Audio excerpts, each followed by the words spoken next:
ముఖ్యంగా మన దేశ రాజధాని ఢిల్లీలో విద్యార్థుల నీట్ పరీక్షల పేరుతో వారిని అడ్డం పెట్టుకొని రాహుల్ గాంధీ కానీ ఆప్ కానీ కమ్యూనిస్టులు కానీ కాంగ్రెస్ పార్టీ నాయకులు చేస్తున్నటువంటి హంగామా, వాళ్ళని ఒక రాజకీయంగా ఒక అరాచకం సృష్టించేటువంటి కార్యక్రమాలు కానీ, ఒక ప్రతిపక్ష నాయకుడిగా ఒక బాధ్యత ఉన్నటువంటి పదవిలో ఉన్నటువంటి రాహుల్ గాంధీ వెళ్ళి ప్రధానమంత్రి ఇంటి ముందర ధర్నా చేయటం లాంటి ఒక విచిత్రమైనటువంటి చేష్టలు చూస్తూ ఉంటే ఈరోజు ఏ రాజకీయ పార్టీలకైతే భవిష్యత్తు లేదని భావిస్తున్నాయో, ఏ రాజకీయ పార్టీలైతే ఎన్నికలు జరిగినప్పుడు ప్రజలు తిరస్కరించబడుతున్నారో వారందరూ కలిసి ఈరోజు నీట్ ఎగ్జామ్స్ పేరు మీద వారు చేస్తున్నటువంటి రాజకీయం చాలా దురుద్దేశం. ఈరోజు మనం కొన్ని విషయాలు యువత మరీ ముఖ్యంగా గమనించవలసినటువంటి అవసరం ఉంది.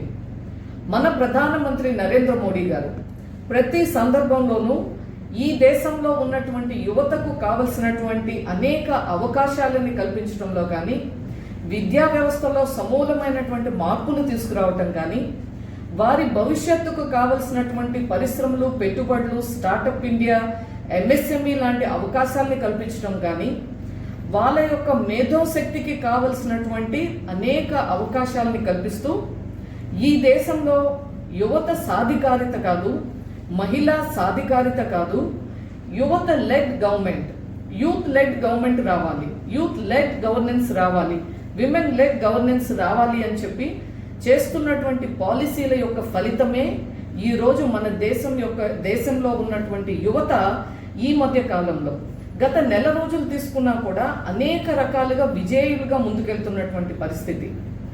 మన దేశ యువత మూలంగా మన దేశం యొక్క ప్రతిష్ట పెరిగేటువంటి పరిస్థితి.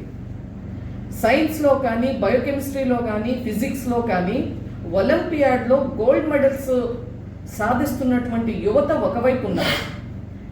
ఇంకొక వైపు మొన్నే చూసాం, మన రాష్ట్రానికి చెందినటువంటి ఇద్దరు యువకులు ఇస్రోలో వాళ్ళు చేస్తున్నటువంటి ఉద్యోగానికి రెసిగ్నేషన్ ఇచ్చి సొంతంగా వారు ఒక స్టార్టప్ స్టార్ట్ చేసుకొని ఏదైతే స్కై రూట్ ఏరోస్పేస్ ద్వారా విక్రమ్-1 ఒక శాటిలైట్ని వాళ్ళు ఆర్బిట్లోకి పంపించి దాన్ని విజయవంతం చేయటం ద్వారా ప్రపంచమంతా మాట్లాడుకుంటున్నటువంటి ఒక ఎలాన్ మస్క్ చేసేటువంటి స్పేస్ ఎక్స్ లాంటి ఒక ప్రైవేట్ కంపెనీ ఏ విధంగా పేరు పొందిందో ఈ యొక్క ప్రపంచంలో, ఆ స్థాయికి అటువంటి సంస్థ సరసన మన దేశ యువత ముందుకెళ్తుంది అంటే దానికి ఈ దేశంలో మన ప్రధాని, మన ప్రభుత్వం చేస్తున్నటువంటి ఈ యొక్క కార్యక్రమాల మూలంగా, ఈ యొక్క విధానాల మూలంగా, ఇక్కడ ఉన్నటువంటి ప్రోత్సాహం మూలంగా ఇవన్నీ జరుగుతూ ఉన్నాయి. ఈరోజు మనందరికీ తెలుసు, నీట్ ఎగ్జామ్లో ఏదైతే ఇది పేపర్ లీక్ అయ్యిందో దాని పట్ల అందరికీ బాధ ఉంది. ప్రతి ఒక్కరూ కూడా ఈ యొక్క బాధను వ్యక్తపరుస్తూ ఉన్నాం. విద్యార్థులకు కానీ, విద్యార్థుల కుటుంబ సభ్యులకు కానీ, విద్యార్థుల యొక్క తల్లిదండ్రులకు కానీ మా యొక్క సానుభూతిని తెలియజేస్తూ ఉన్నాం. ఇది జరగకుండా ఉండవలసింది, ఇటువంటివి జరగకూడదు. కానీ దురదృష్టవశాత్తు జరిగినప్పుడు ఆ యొక్క ప్రభుత్వం ఏ విధంగా రెస్పాండ్ అయ్యి ఆ యొక్క సమస్యకి సొల్యూషన్ ఏ విధంగా తీసుకొచ్చింది అనేటువంటిది మనం గమనించాలి. గతంలో అనేక సందర్భాల్లో జరిగాయి. మీరు ఉదాహరణకి ఈ గగ్గోలు పెడుతున్నటువంటి ఈ రాజకీయ పార్టీలు ఎవరైతే ఉన్నారో, ఆప్ కానీ, కాంగ్రెస్ కానీ, కమ్యూనిస్టులు కానీ, అలాగే యూపీఏ గవర్నమెంట్ టైంలో కానీ, 2004, 2014 సందర్భంలో కానీ ఆయా రాష్ట్రాల్లో అనేక సందర్భాల్లో పేపర్స్ లీక్ అయ్యాయి. అవి వేరు వేరు ప్రశ్నాపత్రాలు. ఇక కేరళలో అయితే కమ్యూనిస్టు పార్టీ ముఖ్యమంత్రి విజయ్ పన్రాయ్ ఉన్నప్పుడు స్టేట్ గవర్నమెంట్ ఎంప్లాయీస్కి సంబంధించినటువంటి ఒక టెస్ట్ కండక్ట్ చేస్తే ఎస్ఎఫ్ఐ ఆధ్వర్యంలో క్వశ్చన్ పేపర్లు, ఆన్సర్ పేపర్లు కూడా ఇచ్చి ఆ యొక్క మీరు ఫిలప్ చేసి పట్టుకురండి అని చెప్పి కలెక్ట్ చేసి వారికి ఉద్యోగాలు వచ్చేటువంటి విధంగా చేసిన సందర్భాన్ని మనం చూసాం. బెంగాల్లో చూసాం, పంజాబ్లో ఎక్కడైతే ఇప్పుడు ఆప్ ఉందో వారు ఈ మధ్య కాలంలో జరిపినటువంటి కొన్ని ఎంట్రన్స్ టెస్టుల్లో కూడా ఈ యొక్క పేపర్ లీక్స్ చూసాం. గతంలో అనేక సందర్భాల్లో దిగ్విజయ్ సింగ్ ముఖ్యమంత్రిగా ఉన్నప్పుడు మధ్యప్రదేశ్లో అనేక సందర్భాల్లో జరిగింది. అలాగే కాంగ్రెస్ పార్టీ ముఖ్యమంత్రి ఆ రోజు అశోక్ గెహ్లాట్ రాజస్థాన్ ముఖ్యమంత్రిగా ఉన్నప్పుడు అక్కడ కూడా ఇదే విధంగా ప్రశ్నాపత్రాలు లీక్ అయినటువంటి సందర్భంగా ప్రియాంక గాంధీ మాట్లాడారు. ఇది మేము స్టేట్ గవర్నమెంట్ కానీ మేము చేయవలసినటువంటి కార్యక్రమాలు అన్నీ చేశారు, they have tried that best అని చెప్పారు.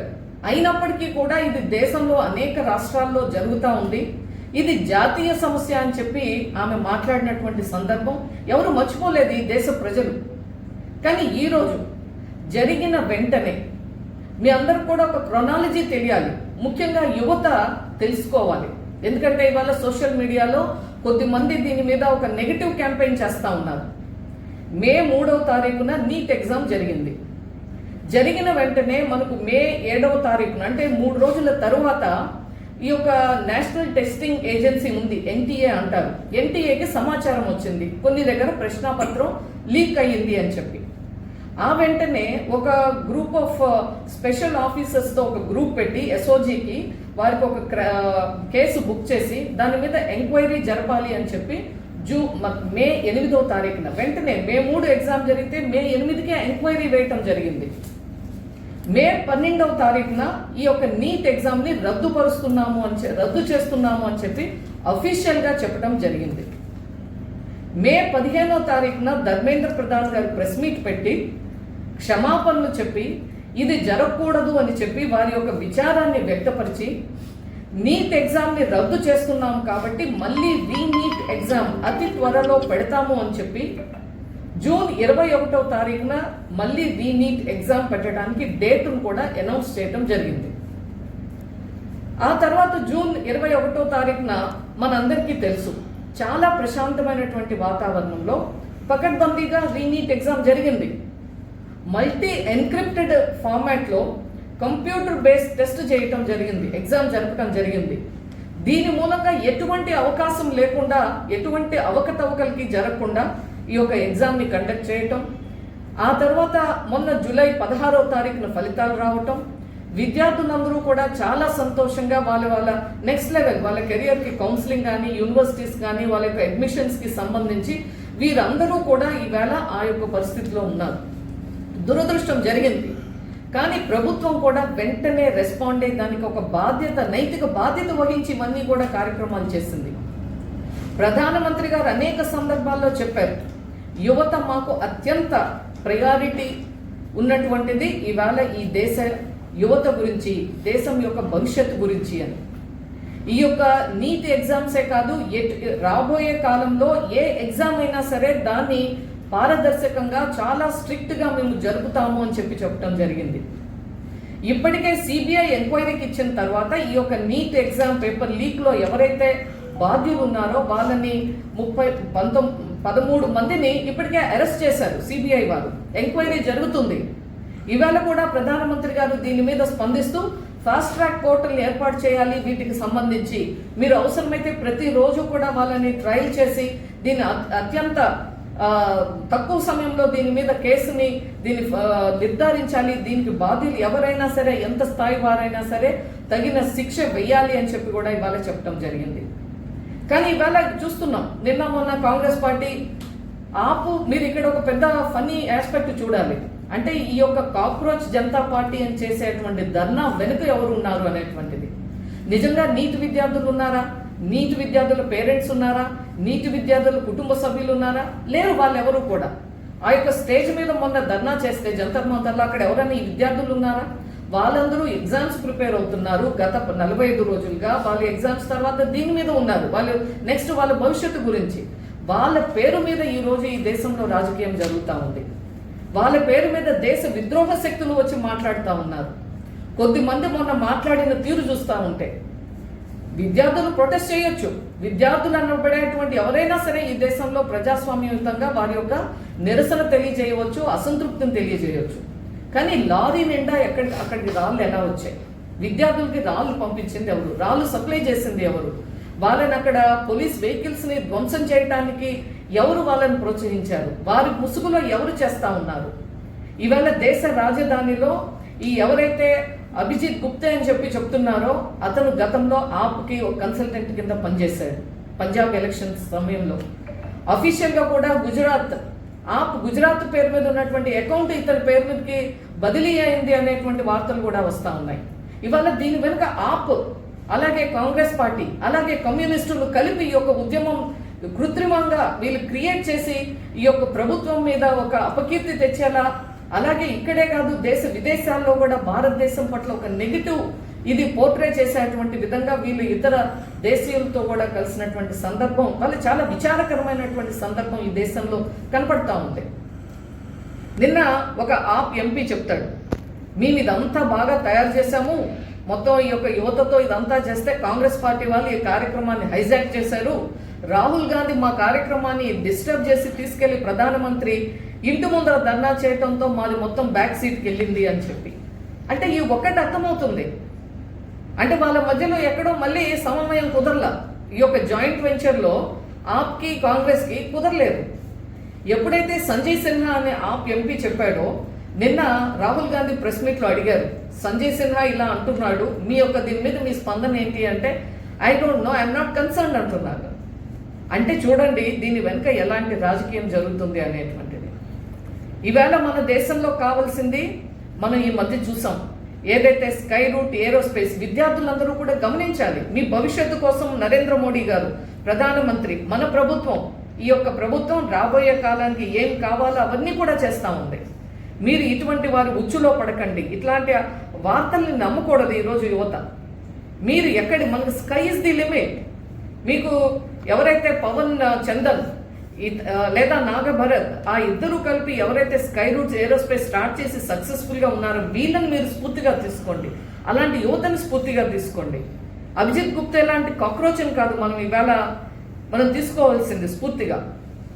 వీళ్ళు మొన్న జరిగినటువంటి జంతర్ మంతర్ దగ్గర అనేక మంది కలిసిన తర్వాత కొద్దిమంది భారత మాతను చాలా అసభ్యకరంగా మాట్లాడుతూ, భారత మాతకి ఎంతమంది తండ్రులు ఎంతమంది అని చెప్పి మాట్లాడుతూ ప్రసంగాలు చేస్తూ ఉన్నారు.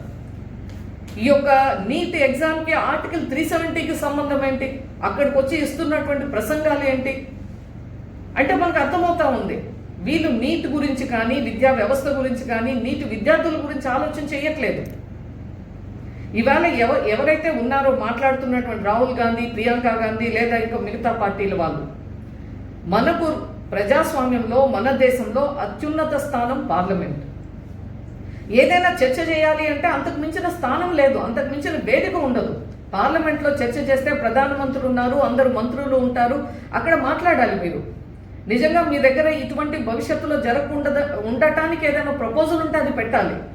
ఈరోజు ప్రభుత్వ నిర్లక్ష్యం ఎక్కడైనా ఉంటే మీరు నిలదీయాలి.